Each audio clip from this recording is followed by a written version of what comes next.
আসসালামু আলাইকুম প্রিয় শিক্ষার্থী। আজকে পদার্থবিজ্ঞানের কিছু সায়েন্সের থিওরি নিয়ে আমি তোমাদের সামনে আসছি। সায়েন্স কি বলে?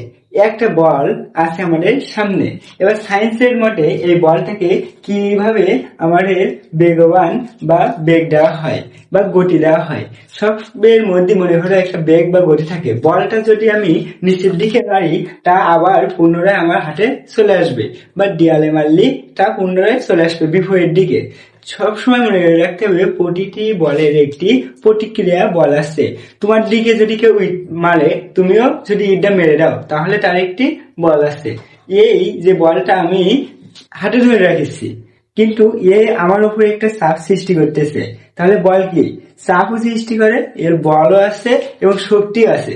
আমরা বলি যে বল, সাধারণত বল এর শক্তি হবে কিভাবে?